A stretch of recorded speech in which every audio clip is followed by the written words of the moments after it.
Baby cinema ఎంత sensation create చేసిందో అందరికీ తెలిసిందే. దాదాపు 100 కోట్లు పైగా కలెక్ట్ చేసిన ఈ సినిమా ఇప్పుడు ఫిల్మ్‌ఫేర్ అవార్డ్స్‌లో 8 నామినేషన్‌లో 5 అవార్డులను అంటే ఒక్క సినిమా 8 నామినేషన్స్‌లో 5 అవార్డులు గెలుచుకోవడం అంటే ఇది నిజంగా చాలా పెద్ద విషయం అని చెప్పాలి. ఈ సినిమాకి పనిచేసిన డైరెక్టర్ సాయి రాజేష్ గారు మనతో పాటు ఉన్నారు. ఈ అవార్డు గెలుచుకోవడం మీద ఎలా స్పందిస్తారు ఒకసారి ఆయన అడిగి తెలుస్తుంది. హాయ్ రాజేష్ గారు. Hi sir. First of all congratulations. Me cinema 5 Filmfare అవార్డులు గెలుచుకుంది. ఎలా ఉంది ఏంటి?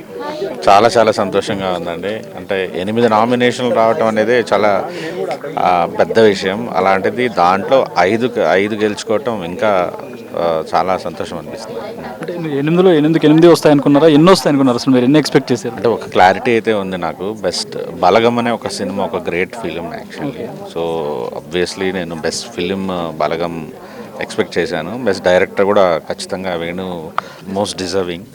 ఆ రెండు నేను ఎక్స్పెక్టెడ్. ఆఫ్ కోర్స్ నాకు ఏదైనా కొద్దిగా డిసప్పాయింట్మెంట్ ఉందంటే అది ఆనంద్ గురించి. I expect best actor critics ఏదైనా ఎక్స్పెక్ట్ చేశాను. బట్ నవీన్ పోల్శెట్టి గారు, ప్రకాష్ రాజ్ గారికి రావటం కూడా చాలా సంతోషాన్ని ఇస్తుంది. మీరు ఇప్పుడు డైరెక్టర్స్ అసోసియేషన్లో ప్రెసిడెంట్గా అంటే వైస్ ప్రెసిడెంట్గా ఉన్నారు. డైరెక్టర్స్ అందరూ కలిసి ఏమన్నా మీకు సన్మానం అలా చేసే అవకాశం ఏమైనా ఉంటుంది అండి? అలా ఏమి ఉండదండి. అంటే చేస్తే ఎవరికైనా జరిగితే అది మేము తీసుకోవాలి. ఖచ్చితంగా అసోసియేషన్ నుంచి ఆల్రెడీ గెలిచిన అంటే వేణు గారు కానీ, తర్వాత శ్రీకాంత్ తోటల అండ్ మన శౌర్య గారు. సో డైరెక్టర్కి సంబంధించి వాళ్ళ ముగ్గురికి కూడా అవార్డు వచ్చింది కాబట్టి నాకు వచ్చింది. సో ఒకసారి ఈ విషయం ఖచ్చితంగా డిస్కస్ చేస్తాను కమిటీలో. దాన్ని బట్టి ముందుకెళ్తాను. ఇంకోటి ఏంటంటే మీరు నేషనల్ అవార్డు అందుకున్నారు, ఫస్ట్ టైం ఫిల్మ్ఫేర్ అవార్డు అందుకున్నారు. ఎలా ఉందండి ఫస్ట్ టైం మీ బేబీ సినిమాకి? కలర్ ఫోటోకి సాయిమా అండ్ నేషనల్ అవార్డు, దీనికి ఫిల్మ్ఫేర్ గ్రేట్ ఫీలింగ్. అంటే అత్యుత్తమ అవార్డులు అన్నీ వస్తున్నాయి కెరియర్లో. సో చాలా హ్యాపీ ఉంది. ఈ బేబీ స్క్రిప్ట్ అనుకున్నప్పుడు దీన్ని ఇలాగే తీయాలి అని అనుకున్నారా? వర్షన్స్ ఏమైనా రాసుకున్నారు అసలు నా దగ్గర స్క్రిప్ట్ ఉండదండి. బేబీకి అసలు స్క్రిప్టే లేదు యాక్చువల్లీ. అంటే ఏ రోజుకి ఆ రోజు అంటే కంటిన్యూస్గా ఆలోచిస్తూనే ఉంటారు. ఇప్పుడు తీయబోయే సినిమాలు కూడా నేను ఆలోచిస్తూనే ఉంటాను. బేసిక్ స్కెలిటన్ పంపిస్తాను. సీన్ రేపు షూటింగ్ అంటే ఒక 2 రోజుల ముందు 3 రోజుల ముందు సెటప్ ఏంటి, ప్రాపర్టీస్ ఏంటి, కాస్ట్యూమ్స్ ఏంటి, బేసిక్ ట్రీట్మెంట్ చెప్తాను. డైలాగ్ వర్షన్ అనేది మాత్రం ఏ రోజుకి ఆ రోజు మారిపోతూ ఉంటుంది. సో బేబీ ఎలా వస్తుంది అనేది షూటింగ్ ముందు రోజు వరకు కూడా నాకు కూడా తెలియదు. మరి డైలాగ్స్ ఏ రోజు కాదు అంటున్నారు కాబట్టి ఆర్టిస్టులు ఏమైనా ఇబ్బంది పడ్డారా? ఆనంద్ దేవరకొండ కానీ, వైష్ణవి కానీ? ఆర్టిస్టులు ఒక్కరే కాదండి, ప్రతి ఒక్కళ్ళు ఆర్ట్ డిపార్ట్మెంట్ కానీ, కాస్ట్యూమ్ డిపార్ట్మెంట్, ప్రతి ఒక్కళ్ళు ఇబ్బంది పడతారండి. నాకు అప్పటికప్పుడు ఏదైనా థాట్ వస్తే అక్కడ మార్చేవాడిని. పాపం వీళ్ళకి ముందు రోజు చాలా పెద్ద డైలాగ్స్ ఇచ్చేవాడిని, తర్వాత మార్చేసేవాడిని. ఖచ్చితంగా ఇది డైరెక్షన్ ఇలా చేయకూడదు కానీ నాకు అలా అలవాటు అయిపోయింది. ఖచ్చితంగా మార్చుకుంటాను అలవాటు. కొంతమంది దీన్ని బూత్ సినిమా అన్నారు, చాలామంది అప్రిషియేషన్ చేశారు. ఒక స్కూల్ కరస్పాండెంట్, ఆయన స్కూల్కి చైర్మన్, ఆయన కూడా దీన్ని మెచ్చుకున్నారు. ఇది విద్యార్థులు చూడాల్సిన సినిమాని మెచ్చుకున్నారు. కానీ కొంతమంది బూత్ సినిమా అన్నారు. ఇలా రెండు వైపులా రావడం దాని మీద ఏమంటారు?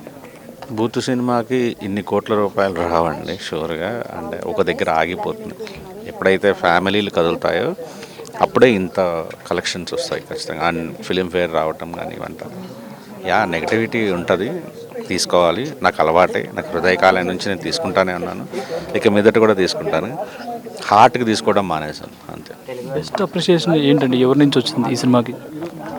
నాకు బాగా ఇష్టమైన సుకుమార్ గారి దగ్గర నుంచి రావటం అనేది ఒక డైరెక్టర్గా గ్రేట్ అచీవ్మెంట్. అంటే నాకు ఇంకెవరు అంత లెజెండరీ డైరెక్టర్, అంత గ్రేట్ డైరెక్టర్ నన్ను అప్రిషియేట్ చేసినప్పుడు నా సినిమాకి ఇంకేం కావాలనిపించింది. తర్వాత చిరంజీవి గారు, బన్నీ గారు, విజయ్ దేవరకొండ, నాకు ఇండస్ట్రీలో ఆల్మోస్ట్ అందరూ ఈ సినిమా గురించి గొప్పగా మాట్లాడారు. సో ఆ టైంలో అందరూ సపోర్ట్ ఇచ్చిన వాళ్ళు ఇండస్ట్రీ నుంచి. ఈ సినిమాకి ప్రశంసలు చాలా ఎక్కువ వచ్చాయి కానీ విమర్శలు కూడా కొన్ని వచ్చాయి. ఈ సినిమా కాపీ కొట్టారనేది కూడా ఒకటి వచ్చింది. అది ఎంతవరకు నిజం సార్? ఏంటి అంటే మొన్న రీసెంట్గా ఫిలిం ఛాంబర్లో పోలీసులకి కొంతమంది 2 సినిమాలు వేసి అతను ఎవరైతే చెప్పారో అతన్ని మీ సినిమా 2 వేసి చూపించారనేది కూడా వచ్చింది. నిజమేనా ఇంతవరకు సార్? అంటే మమ్మల్ని ప్రింట్ అడిగారండి ఛాంబర్ నుంచి. సో మా వాళ్ళు ప్రింట్ అరేంజ్ చేశారు బేబీకి సంబంధించింది. అతన్ని అక్కడ సైడ్ నుంచి నాకు ఐడియా లేదు. నేను ఆ సినిమా చూశాను. సో ప్రేమించొద్దు సినిమా చూశాను. నేను కీసరకి వెళ్ళి మరీ చూశాను. చూస్తే మీకు అర్థమవుతుంది ఆ సినిమా నేను కాపీ కొట్టానా లేదా అనేది. అందరు నా సినిమా చూడాలని కోరుకుంటున్నాను ఓటీటీలో రిలీజ్ అయ్యాక. మీ కామెంట్ ఏంటి సార్ ఆ సినిమా మీద? అసలు మీ సినిమా కొంతవరకన్నా దగ్గరగా ఉందా, అసలు ఏమాత్రం సంబంధం లేదా? ఉండదండి, ఎందుకు ఉంటుంది? నా మైండ్లో ఏముంటుందో ఆర్టిస్టులకే తెలియదు. సో ఎవరైనా నేను కాపీ కొట్టానంటే అందరూ నవ్వుకుంటారు, మా ఆర్టిస్టులు కానీ మా ప్రొడ్యూసర్ కానీ. నా పేరే స్క్రిప్ట్ టైంకి ఇవ్వను. సో నా బ్రెయిన్లో ఏముంటుందో నాకే తెలియదు.